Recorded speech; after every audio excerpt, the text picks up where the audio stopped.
Hey babies. So I've been having this thought all day, and you're going to want to save this. You're going to want to come back to it. You're going to want to revisit it because it's all around if you've been avoiding intimacy because you self-abandon. I know I felt this way. It's this like perfectionist way where what if they find out about me? What if I can't control it? What if, and we're always people pleasing because these inner wounds. And I'm going to talk about inner child work today, which is a core thing that I talk about inside of Sacred Singlehood. And so if this is you, I'd love to know. And if you're new to my world, hey, what's up? My name is Laura Patricia Martin. I am a trauma-informed relationship specialist. And I really break down the science and the soul for the modern woman to heal these parts of self that sometimes we've shied away from. And we've built up these strong identities and like these safety coping mechanisms that kind of mask the tenderness of a soft heart that we want to get back to. And so I bring these principles into my practice. It is very science forward. It's somatic forward. It's practical. It is not just like sitting around and woo woo stuff that I know sometimes is a vibe. I love that shit, but also we want some sustenance, and that's what I have here. So I'm happy to have you here. I would love to get to know you in the comment section. I'd love to get to have a conversation with you. You guys see how we have conversations. You can either DM me or you can put it in the comments. It's totally fine. And that actually sparks these conversations here. And if you want to jump in right now, I do have Sacred Singlehood. I will talk more about this at the end, but this is our signature program for healing trauma. This isn't a dating program. This is the learning how to not self-abandon program. This is the I'm ready to put 2 feet in program on my healing and my trauma and my nervous system and my regulation and understanding my body so I'm no longer at war with it. It's coming home to yourself. It's for the woman that, you know, you've seen these patterns come up in your life. You've seen the avoidance of intimacy. You've seen, you know, different type of relational patterns, whether you're in the process of dating, whether you've just come in out of a relationship, whether you have been single and you're loving it, like the coming home to yourself is something that's valuable and necessary in this lifetime. Otherwise, we continue to cycle through these things. And it often comes at these points where it's like, okay, I witnessed that I am the common denominator in my relationships. And it's for that woman that notices that. And then she's like, okay, I'm ready to soften. I'm ready to tap into my feminine. I'm ready to be this woman that doesn't need to be so high achieving all the time and can actually soften in relationships and have this intimacy and have this trust and this fluidity with life. Hey, and start to navigate her world. So if you want to come and hang out, I will talk about that more at the end, like details and things like that. But I do just want to give you that invitation. And I have Iconic, which is my 6-month mentorship. So you can come hang out there. So let's jump into the meat and potatoes around self-abandoning and this fear of self-abandoning, because this is why I didn't have a relationship. After I got out of my domestic violent relationship when I was 24 years old, I was so afraid of that happening again. So I built up this very strong personality of no one can fuck with me. But really deep inside, I was craving this intimacy. I had this desire to want to be loved, to want to be known, to want to be like truly seen and taken care of and protected. But like everything in me, if I looked around, was protecting me from that. And I didn't have the language at the time around that, but I just kept seeing these patterns. So I just distanced myself from it all and created this very hyper independent version of self. And so I see this a lot with my clients. I see this a lot in my work in general. Is they get this trauma bond to business because now that's the identity. And yet when someone tries to get to know them, it's like, but what if they find out I'm not perfect? And so they enjoy more so being single because they can control that. And at the root of that, if I really look at it, it's this fear of, from the conversations that I'm having, it's this fear of, well, in relationship, I usually lose myself and I don't want to do that. And so instead of fixing the problem, not that it's a problem, it's just a check engine light, we avoid it because it's hard, because it makes us feel weak, because it takes us out of this quote unquote authority and this power. But the problem with this is if we left this go, and this is our inner child that hasn't been attended, and we'll talk about that in a second. If we let this go, what's happening is this version of self is actually protecting us from ever fully being in alignment. And so it's like this hungry, I forget what Buddhist concept, but it's like this hungry ghost, right? So it's like nothing ever hits And this is honestly why I was so successful in my first business and life and fitness. And it was like, I have these goals. I am that type of person. I have these goals. I'm very driven. Like if I say I'm doing something, I'm doing it. Like I'm all in, all this kind of stuff. And I thought if I could just hit certain goals, I would feel better. But nothing ever hit that. And where that came from was this wounded inner child. And sometimes inner child work, like when I first got into this, that didn't land for me. Like I hear people where they're like, oh, I have a picture of myself on my desk when I was 4. I have a picture of myself on my phone so I can remember who I'm mean to. Like that stuff never really worked for me, and it still doesn't. I do a lot of inner child work visualization stuff now. So if you're at that stage, that's totally cool. But this is a key aspect that we have to start to pay attention to, because otherwise this 6-year-old, this 7-year-old, this 12-year-old, this 16-year-old, this 25-year-old is running the show. And the thing when we do the trauma work, which is exactly what we're doing in Sacred Singlehood, when we do the trauma work in a good, appropriate way, it's not so much looking at the origin story. It's understanding that we have all of these parts of ourselves. We have this inner child. We have this teenager. We have this 5-year-old. We have, these parts of self. And it's just so much. And my mentor brought this up one time, and I love this framework because it's a good kind of visualization. If you think of you're sitting at a conference table and you're at a meeting with all parts of yourself, right? All the parts that have experienced trauma throughout your life and varying degrees of it, however that looks, of, trying to protect yourself from shame and guilt. And so they're very loud. And so we're very performative because of these pieces. And so if we're thinking of a conference table, it's you, this version of self, the capital S self, the one that is sovereign, the one that knows herself, the one that's regulated, the one that's done her work. Like this is the part that we want to get to. And we sit at that table, and there's still these other parts that are there. There's still, for me, there's still that 6-year-old. There's still the 12-year-old. There's still that 16-year-old, the 21-year-old, the 20, all these parts are still there. And I listen to them, but I don't let them run the show anymore. And I didn't even realize this is what was happening in my world, right? It was all of these voices were competing for the microphone, and I was just reacting. And so instead of actually creating my life, I was just responding to the trauma that was in my body. Does that make sense for you? And so when we do this inner child work, it's looking at, oh my goodness, like the reason I'm afraid of intimacy is because I have actually abandoned all parts of myself. And so when I'm in relationship, what's happening is I'm just catering to that other person's need because I want them to like me. I want them to choose me and love me. And sometimes, in what I witnessed in my relationships, that was at the sake of losing self. This was my big awakening from my last breakup. This is why Sacred Singlehood, it keeps building through my life scenarios. And that's why I love this program so much, because it holds me. It's my life, right? Like this is my life's work, and I'm obsessed with it. But I build on it every time because I'm more aware of it. And this is why I was able to get through that breakup so much, because I had these concepts in my back pocket.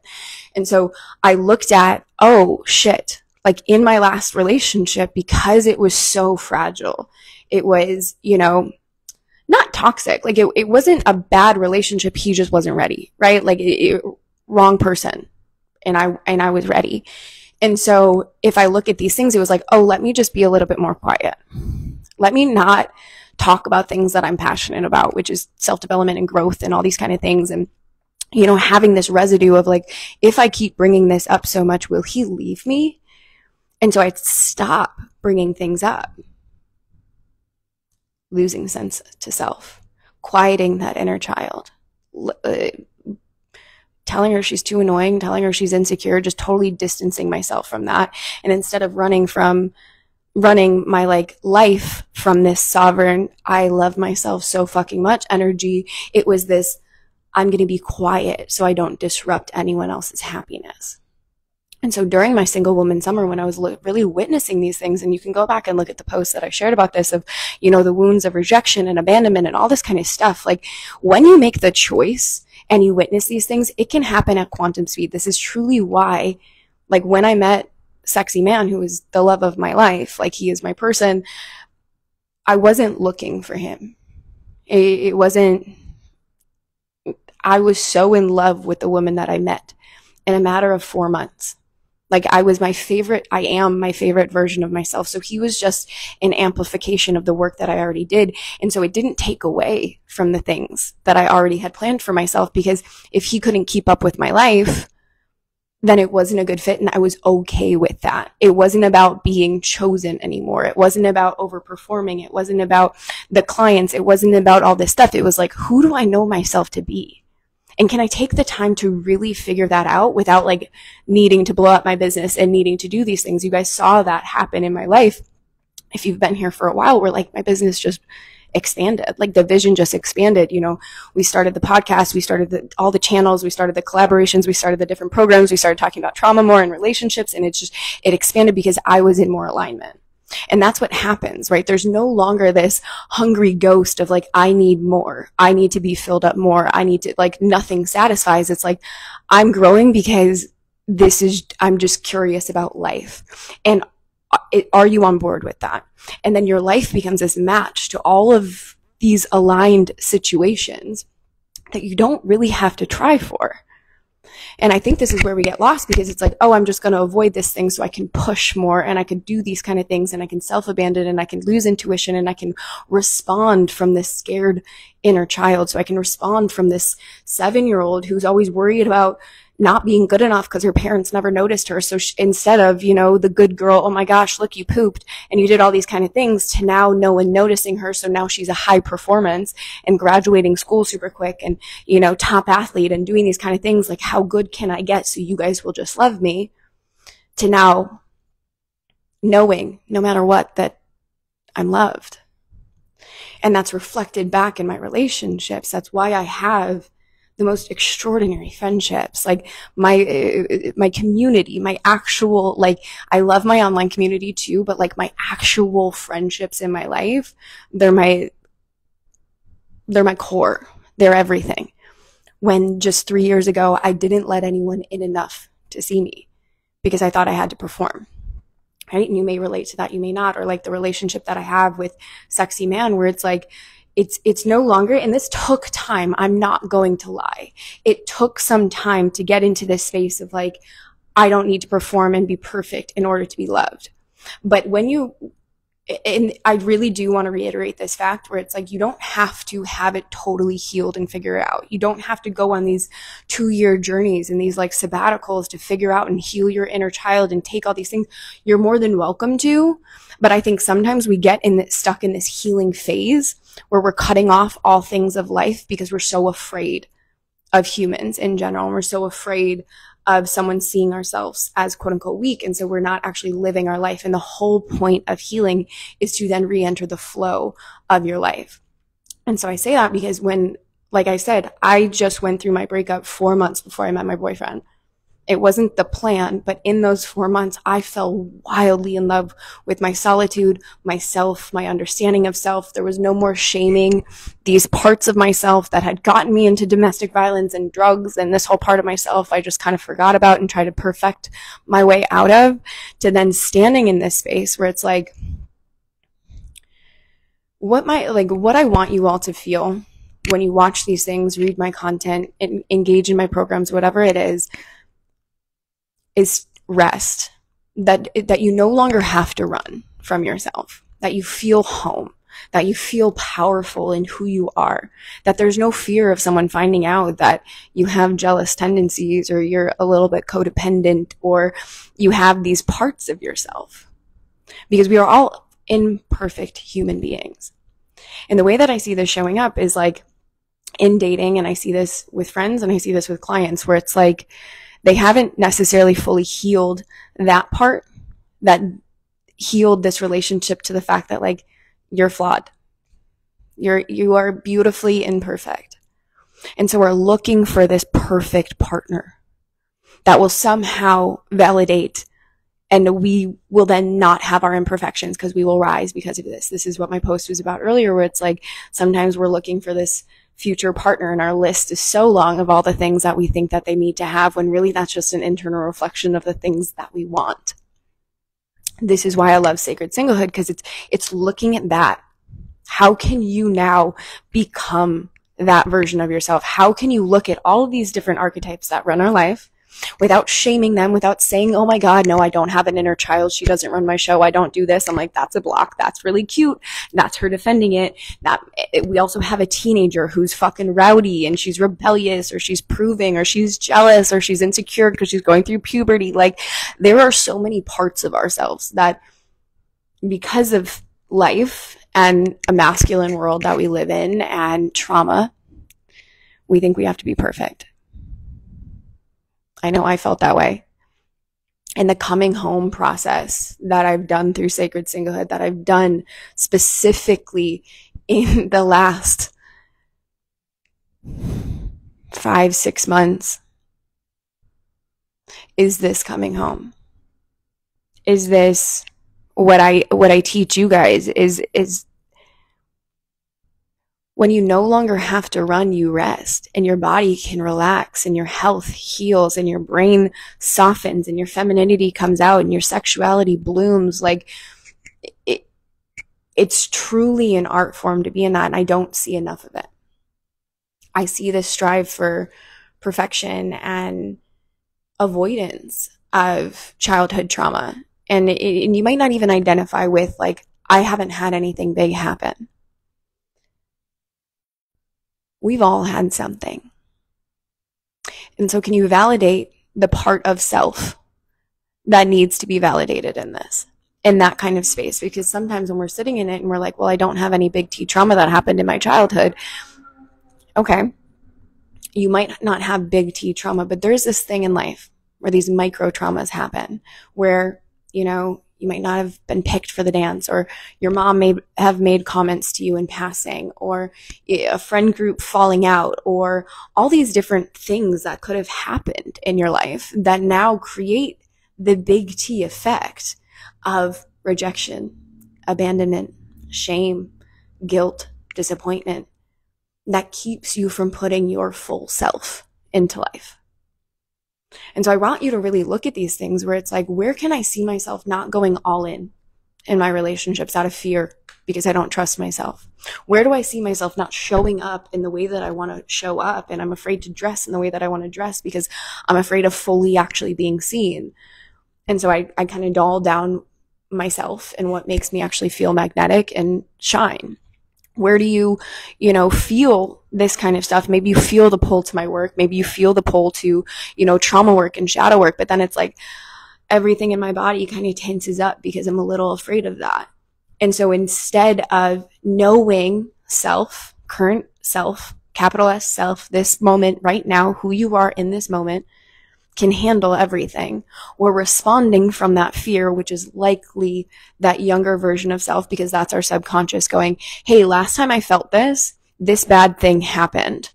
So we're going to create fear, and we're going to create a narrative in our head, and we're going to tell ourselves we don't have time yet. We're going to tell ourselves we don't have this yet. And then we're just sitting in this, wondering, why is nothing happening? Why do I not have the relationship that I want? Why is my body doing these things and having these chronic health issues? Why, do I have this distortion with food and all these kind of things? It comes down to, we're running our lives from a bunch of traumatized 7-year-old spaces. And so where can you pause and witness these things going, yeah, I'm no longer going to waste any time doing this. I'm no longer going to let my life continue to pass by responding from old triggers. And now I'm going to take responsibility with that 5% conscious thinking brain, capital S self, thinking of you at the conference table. You lead the table now. You lead these conversations of how this is now going to go. And it's not that these parts no longer exist. They definitely exist in my life. I'm not going to deny them that kind of light, but they no longer run the show for you. And that's what I truly want this world to get at. I've had a dream since I was 4 years old to change the world.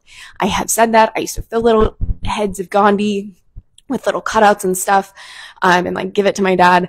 This is truly how I believe I'm going to change the world, is helping you access this part of yourself and start living from the present moment instead of responding from the past, so that you can stop self-abandoning, so that you can stop fearing self-sabotage, and just understanding these parts of self so you're no longer afraid. Because when you're no longer afraid, you're home. Nothing is a mistake. Am I a flawed human being and I make mistakes and I get triggered and I say things? Of course. Do I cry? Do I have these things? I just spent the last week in a freaking cocoon. Like, yes, that's the human experience. Is there shame in the fact that the body needs to do this sometimes? Absolutely the fuck not. When you understand your body in the way that I explain it, that I have never seen explained in the way that I do inside of Sacred Singlehood, it's no longer this fight. It's no longer this battle. It's just this, oh, this version is here. And how cute is she? And can I give her space? And can I give her love? And can I truly practice this art of trauma recovery so that she doesn't run the show anymore?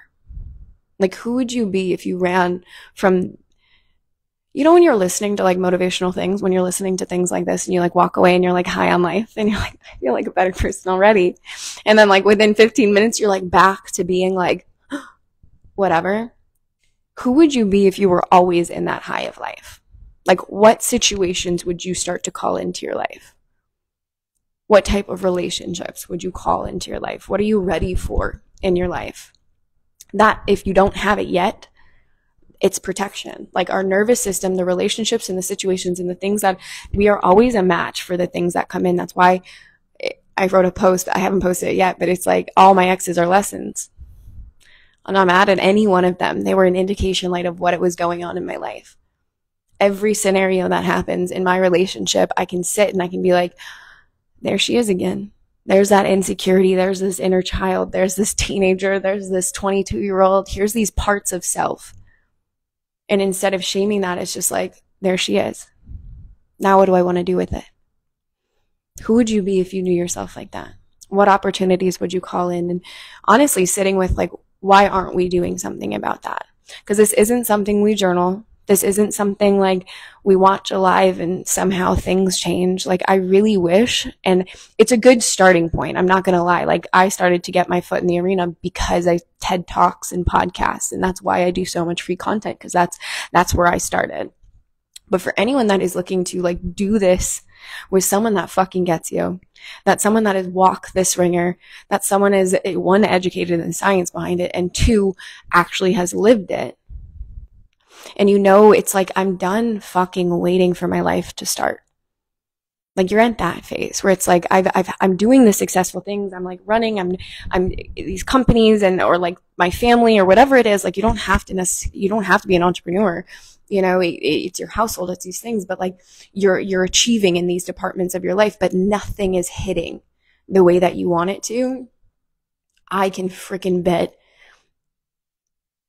there's things from the inner child that thinks somehow she has to self-abandon and somehow she has to people please and somehow she has to be perfect in order to be loved, and therefore that's how she's running her life. Forgetting that right now as you are is lovable. So freaking lovable. And in order to really feel the things that you want to feel, you have to claim that. That isn't something someone can ever say to you. Like, we are constantly striving for like, good job. You did so good today. Because we had that so much when we were kids. Like all the time our parents were doing that, hopefully. And if they didn't, that's why we're striving. Can I be a good girl in order to get a round of applause? And then we never stop running from that, only to realize the only person that can give you a round of applause that's going to sit and feel good is you, to you. That's what I mean by creating a home within yourself. It's running from a space of love instead of self-criticism. Because it's time that you stop telling yourself that you're not good enough. It's time that you start showing up to your life from a space of love. It's time that you start being kind to everything about you. Even the self-protection mechanisms, even the shitty fucking relationships, even all this stuff. Like, all of that has been a lesson to get you here. All of that has been something that has guided you to this moment to protect you, right? Because if you think back to it, and my therapist said this to me, and she was like, if you didn't have all these protection mechanisms, where would you have been in your life? And that hit me hard in the chest, because I was like, I wouldn't be here. I have notes in my phone from 2013 that says, I don't think I'm going to make it to 25. I am now 30. I had this core belief I wasn't going to make it into my 30s. That's why we went so big for my 30th birthday. but it was this core belief because it was like, I'm running, I'm scared, I don't know, my brain is doing these things, like, but we forget where it's this power of choice of like, I am done fucking running. And that was my moment at 24 when I got my butt off that ground and into help. And I stopped trying to pretend that I had to do this all alone. Because that's the thing about mental health. That's the thing about, you know, self-abandoning and trauma work and relational work. We're often doing it behind closed doors. We're often doing it by ourselves because we think it makes us weak, when really, I promise you, when you make the choice to put 2 feet in on this, you will look back and realize that is the strongest version of yourself. And I want you to feel that, because anyone that's looking at this space where it's like, I am ready to stop running and I'm ready to come home to myself, what a fucking choice. Because that's not just a you thing. That's a domino effect to your children, to your partner, to your friends, to your community, to your movement. It's no longer, I'm just looking for success from an ego place. It's, I'm looking for impact, because who you are impacts every single person around you. That is so fucking powerful.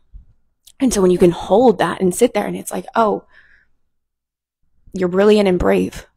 It's just getting out of our own way to go and do that part, because we feel that clench. We feel that fear of like, oh, is it going to be too much?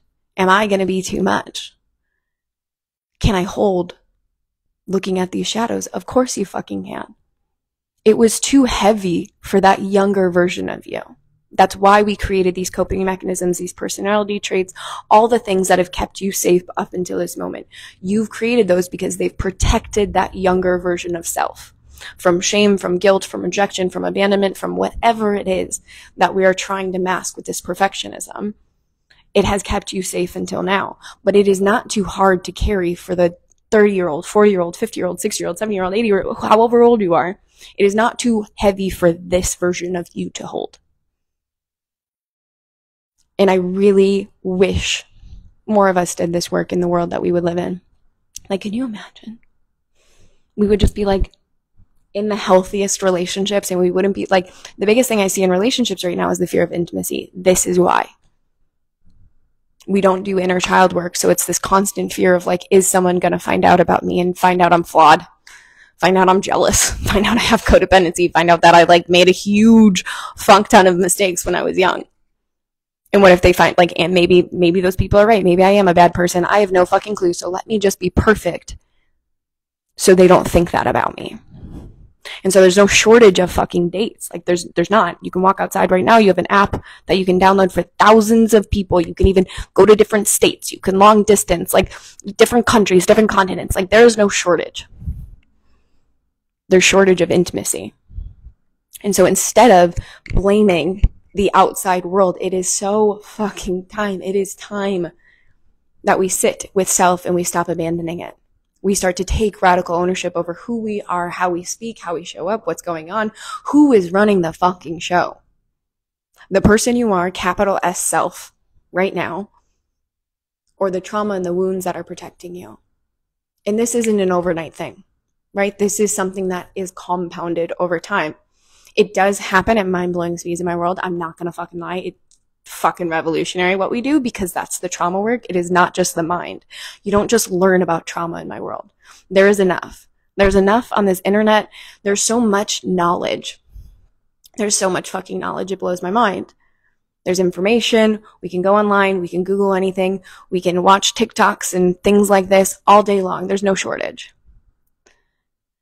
My mission in this world is to give you the tools to actually go apply it to your life and stop diagnosing other people and trying to pathologically find a box to put us in so that we can feel like we belong, so that we can feel like we're understood.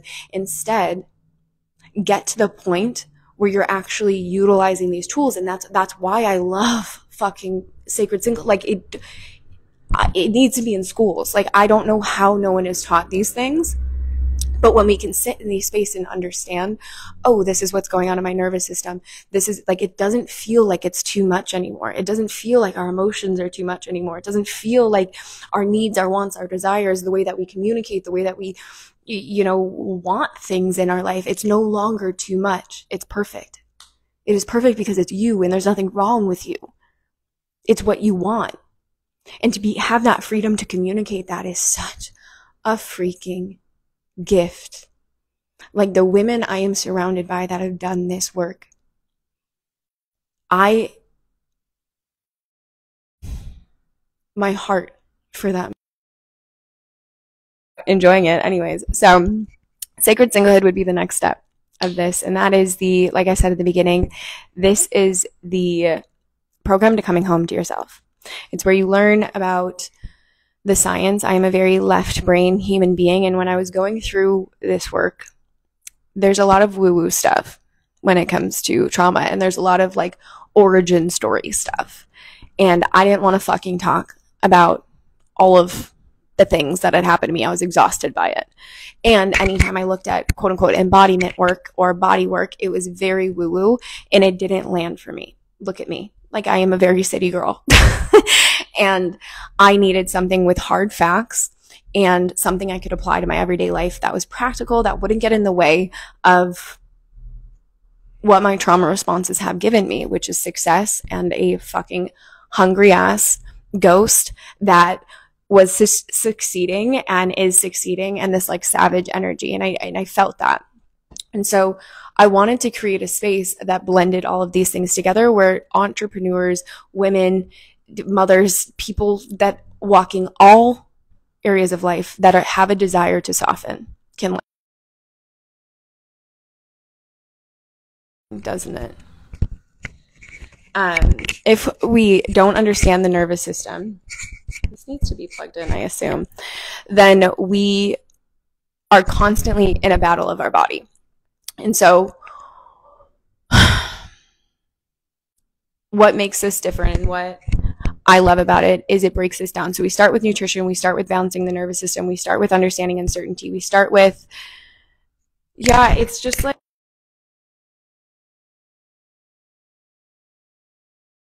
can you hear me now when I take this off? Out of pure curiosity. Because this fucking thing keeps dying. And now it's throwing me off. So I'm going to come back on later and talk about Sacred Singlehood, because this is throwing me off, but this was still a really good live. So I do want to keep this open. But anyone that is watching this replay, sorry for the technicalities. Oh, that was funny. Technicalities, and it's a call. I will come on here live and I will talk about Sacred Singlehood in a bit, and you guys that'll just be direct so that you can get a good vibe on that. But if you do want to talk about that, my DMs are open to have a conversation. We are going to be opening it up in 2 weeks. And so right now, if you did want to jump in Sacred Singlehood, you would get the live modules dropped like right to your inbox so that you can go through them, the mindsets, the practices, the nutrition side of stuff, the science, the breakdown, the things like that, so that your body can balance. And then I'll be opening up Telegram so that you do have me in your pocket. And that's the part that it's the high touch. And so I truly believe the only way to do trauma, like I said before, I don't know if my mic was on or not, is we have so much fucking information that we get healing paralysis, and we love to diagnose other partners and we love to diagnose other people instead of actually becoming the version of self and taking radical responsibility that we have attracted all of these parts into our life. And the only way to truly heal trauma, the only way to truly heal trauma is in the moment, in the triggers, in the high touch, in the personalization of this. And so I wanted to create a intimate container that moves from information to application. And so I'm going to keep this open. This is going to be 4 weeks of you go through the modules, you go through the somatic practices, you revisit it, you have that aspect, and then you will have Telegram to come in and voice note. And if you've never used Telegram, it's just like a voice note texting app that I can pin my messages to the top so they don't get lost. And if you can riff with me and we can personalize it there. And so you would have this, me in your pocket, essentially, and move from just information to actually applying things. And that's how we do it. And I know sometimes that can feel scary. It's like, well, I don't want my things to be seen in a group. I don't want to, be too much. What if I don't have the same issues, things like that? If I can tell you one thing, I get that more than anything. Like, I was terrified to step into the 12 steps. Like, I was like, nothing's wrong, like I was so afraid of it. And the strongest moment of my life is looking back at that. It took me 2 tries. I sat on the park bench outside of the meeting at a bus stop, and it was so terrifying to even walk in that it took me 2 tries. And also, like, when my breakup happened, that day when he walked out, I had a mastermind call, and I was like, I really don't want to fucking go on this call right now. But that forever changed me, because I saw that in the presence of the right people that get it, that are on the same journey, like, your shame can't exist. And people just hold space, and how powerful that is to actually let yourself be seen, and to realize, like, any of the relationship wounds, any of the trauma that you've been through, any of the things that you've been going up through in your life, everyone has something. Everyone does. And when you stop trying to hide the fact that you're not perfect, and that you have fears, and there's probably some shit in your closet, the sooner you let people in and you call in the right types of relationships, and it's mind-blowing how that actually happens. And so it's a practice of bravery, because I know sometimes it's like, I'll just buy a book and I'll read this stuff, I'll just do this, and it's in the practice. But like, the way that we quantum heal and the way that we do things at hyper speed in my world is because of this work, because you're stepping into these moments of learning and doing things at high caliber. I have no doubt that anyone could read a book and could find some things. It's just at what pace, right? My life completely transformed from 6 years to 1 year when I started to do things like in this way. That's why I do things in this caliber, where it's like, I get it, people are busy. It's like, schedules, mothering, businesses, clients, like, watching things and showing up for calls. Like, I think people speak too slow. So I also always watch things on replay so I can hyper speed it up and listen to things with my ADD brain. And so I was like, okay, let me pre-record these things so you can drop in. Especially when it comes to trauma work, we want to be in a mood, right? Like, morning, night, middle of the day, I don't know, everyone's different. So I wanted to pre-record these things. They're from the last round, plus the added bonus modules that I've added in. It's like 13 hours of things you watch on your own pace at your own time. And then the live aspect is with the Telegram, so that you can come in whenever you're in the midst of a trigger, whenever you want support in this, whenever something is going on, so you get that support and things actually change in that moment. And so that's what makes it very unique. That's why I don't know how long this is really gonna stay in this way when I run Sacred Singlehood, just because as my calendar gets more and more filled, and if I do have this, it might just be an added tier as opposed to just complimentary with purchase of this. And so right now, this program is $1,887 with extended payment plans available. The price will be increasing on Monday. So it's gonna go up to the full price, $2,222. And it's gonna stay there for always. I will likely run this again, just because this is my bread and butter and I fucking love this shit, but the price will be staying this, and it depends, again, what price points we at and what tiers we have on there. So if this is interesting to you and you're like, I'm wanting more information but I'm still not sure, my inbox is always open. Sometimes Cassandra's in there, most times Cassandra's in there, to be honest, but she will forward it to me and I will just have a chat. I don't do discovery calls. If you want to do a discovery call, that's going to be an intensive VIP session that's an hour long, and we're actually going to start to weave into your blockages and identify what your block is, and then come up with a game plan for how to actually undo that. And I'll give you a little peek inside of the somatic world that I do. But I don't do discovery calls anymore. It's not in alignment, but I do voice notes. So if you have any questions, if you do want to have a conversation, if any of this lands for you, I know I do talk to a lot of you in there.